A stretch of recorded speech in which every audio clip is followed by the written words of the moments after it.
Bismillahirrahmanirrahim. Assalamualaikum warahmatullahi wabarakatuh. Alhamdulillahirabbil alamin. Alhamdulillahilladzi khalaqal mauta wal hayata liyabluwakum ayyukum ahsanu amala.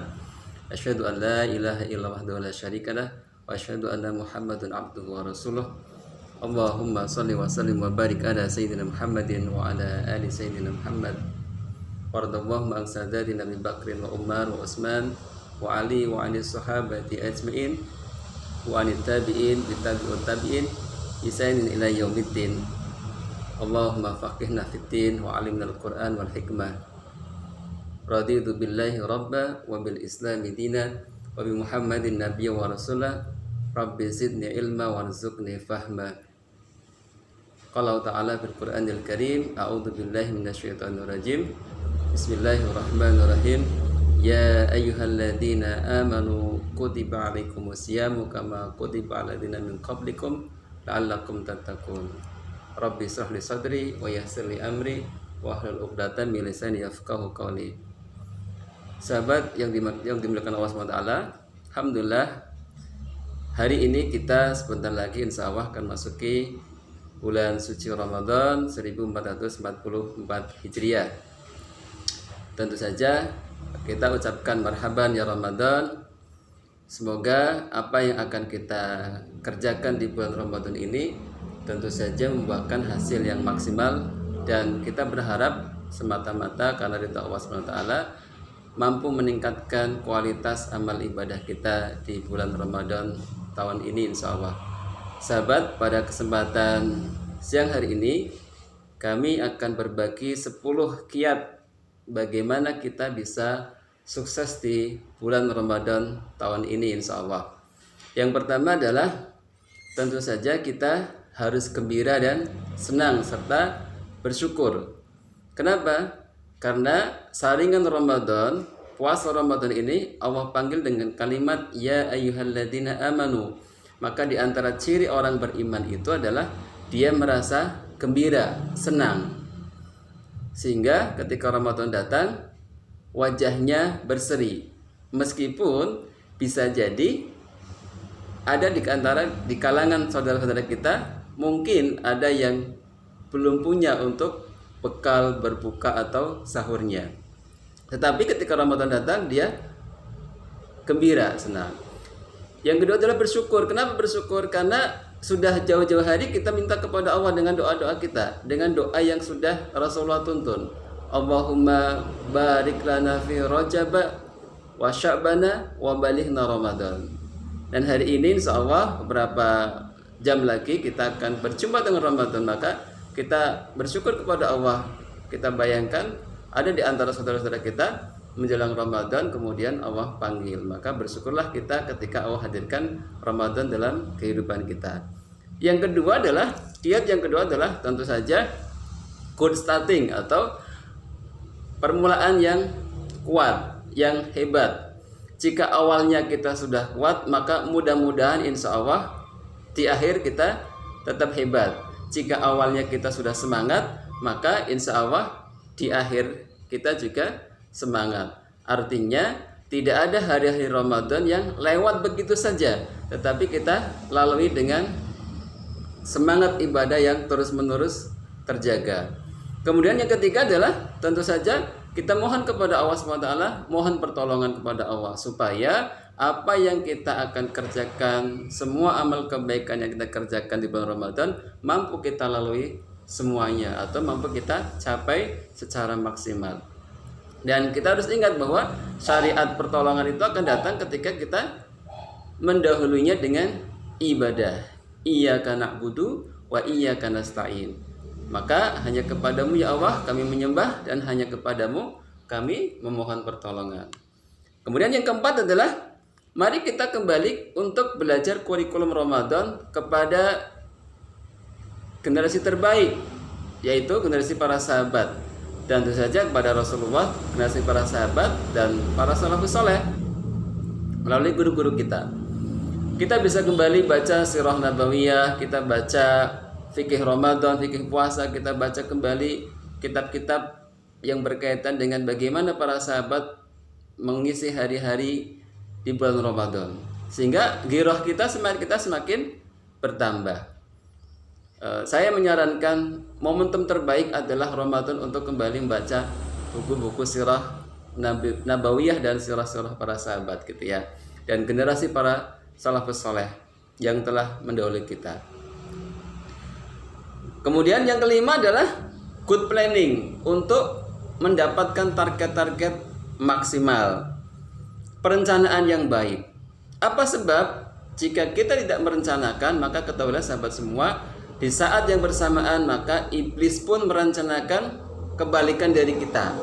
Jika kita berusaha untuk memaksimalkan Ramadan, tetapi iblis berusaha untuk bagaimana kita padam semangatnya di bulan Ramadan. Bahkan untuk merencanakan hal yang buruk ini, iblis telah memohon kepada Allah, minta izin kepada Allah, dan oleh Allah diizinkan agar dia bisa mengganggu kita. Oleh karena itu, sahabat semua, jika kita ingin target-target banyak di bulan Ramadan ini, hendaknya kita bikin perencanaan yang matang. Misalnya, jika kita ingin mendapatkan khatam Quran 10 kali dalam satu bulan, maka sehari kita minimal baca Qurannya 10 juz. 10 juz dibagi sholat fardu 5 waktu. Berarti sebelum sholat itu 1 juz, setelah sholat 1 juz. 2 kali 5 sama dengan 10 juz, sama dengan 10 kali khatam dalam bulan Ramadan insya Allah. Good planning, perencanaan. Kemudian yang keenam adalah adanya azam dan mujahadah yang sungguh-sungguh. Niatkan diri kita untuk berubah banyak. Mari jadikan momentum Ramadan ini sebaik-baik momentum berubah. Azam tekad kita ini adalah dalam rangka tadi, setelah kita membuat perencanaan yang baik, maka selanjutnya adalah kita dorong dengan sifat kesungguhan, dengan sikap kesungguhan. Mujahadah ini penting. Tanpa mujahadah, tanpa azam yang kuat, tanpa tekad yang kuat, maka perencanaan hanya sebatas perencanaan saja. Sekali lagi, azam ini dan mujahadah inilah cara kita untuk menjaga target itu bisa kita raih di tangan kita. Kemudian yang ketujuh adalah mari kita gunakan Ramadan ini sebagai momentum terbaik untuk taubatan nasuha. Saya meyakini, dan mungkin sahabat semua juga meyakini dan pasti, bahwa tidak ada satu manusia pun yang luput dari dosa. Maka Ramadan adalah pintu ampunan yang Allah buka aksesnya banyak-banyak, lebar-lebar untuk kita. Setiap waktunya jangan sampai kita lewatkan begitu saja. Maka hiasi setiap detik Ramadan dengan kalimat-kalimat dzikir, dengan kalimat-kalimat istighfar, dan wabil khusus malam-malamnya kita hidupkan dengan sholat taraweh, kemudian sholat malam, sholat tahajud, dan kemudian kita mohon kepada Allah dengan sebaik-baik pertobatan. Semoga puasa kita ini benar-benar menjadikan diri kita menjadi pribadi yang lebih baik lagi. Kemudian yang berikutnya adalah yang kedelapan adalah siapkan jiwa dan ruhiyah kita sebaik mungkin di bulan Ramadan ini. Bagaimana caranya? Yang pertama, silahkan baca kembali buku-buku tentang keagamaan. Man yuridillahu bi khairan yufaqihu fiddin. Barang siapa yang akan Allah tambahkan kebaikan, maka ciri pertamanya adalah dia mulai difaqihkan dalam hal agama. Maka kita mulai belajar lagi, baca-baca buku lagi. Tentu saja buku-buku agama. Tadi sudah disinggung di depan tentang fikih Ramadan, fikih puasa misalnya, atau secara umum buku-buku yang lain. Hadiri kembali kajian-kajian agama, baik online maupun offline. Tentu saja kalau kita sudah dipenuhi dengan azam dan tekad yang kuat, maka insya Allah mampu. Ada banyak pilihan yang bisa kita cari atau bisa kita dapatkan.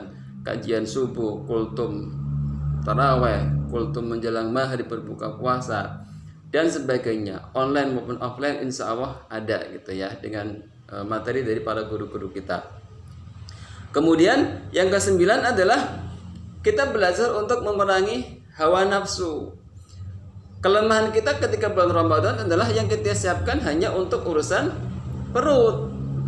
Kita belum bicara masalah hati, belum bicara masalah jiwa, belum bicara masalah kalbu. Maka mari kita senantiasa berpikir untuk mengubah bagaimana Ramadan tidak hanya bicara tentang perut saja, tetapi juga bicara kalbu, hati kita, jiwa kita. Sehingga ada rasa untuk tafakuh fitin tadi gitu, menambah kefakihan dalam agama kita. Dan kalau kita perhatikan di dalam Al-Qur'an telah disampaikan oleh Allah Subhanahu wa taala, fas'alu ahla dzikri in kuntum la ta'lamun.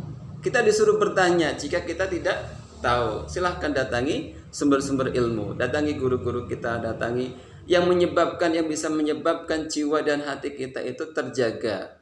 Minimal ada kebaikan-kebaikan yang banyak daripada keburukan-keburukan yang ada dalam diri kita. Insya Allah dengan demikian maka jiwa kita akan senantiasa bersih, tazkiyatun nafs kita.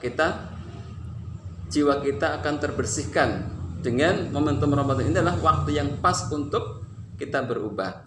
Kemudian yang terakhir, yang ke-10 adalah mari kita berteman dengan teman yang baik. Cari teman yang bisa memberikan semangat untuk kita. Cari teman yang bisa menyebabkan kita terdorong untuk dia bisa, maka saya pun pasti bisa. Dia mampu, maka saya harus mampu. Tidakkah kita malu ketika ada seorang yang sudah tua renta kemudian dia senantiasa sholat taraweh, terjaga ke masjid berjamaah, tetapi kita kemudian bolong sholat tarawehnya. Padahal kita sudah bertekad untuk arah perbaikan diri.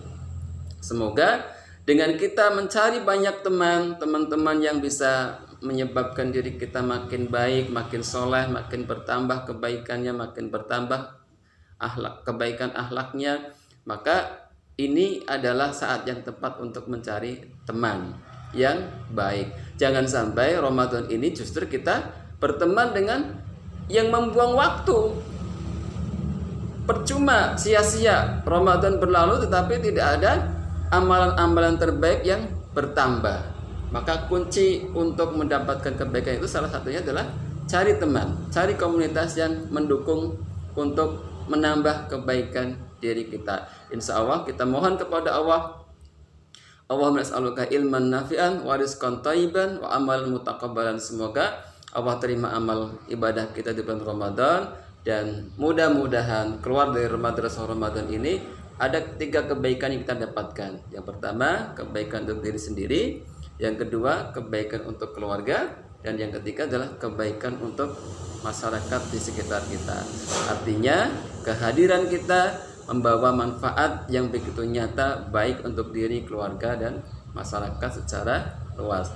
Mohon kepada Allah semoga Ramadan tahun ini sekali lagi bisa kita lalui dengan maksimal dan tetap sehat dan tetap kuat insya Allah dari awal hingga akhir. Dan semoga jika permulaan yang baik hingga akhir, Allah tetapkan kita untuk bisa mendapatkan malam Lailatul Qadar di penghujung hari-hari terakhir Ramadan nanti insya Allah. Demikian dari kami.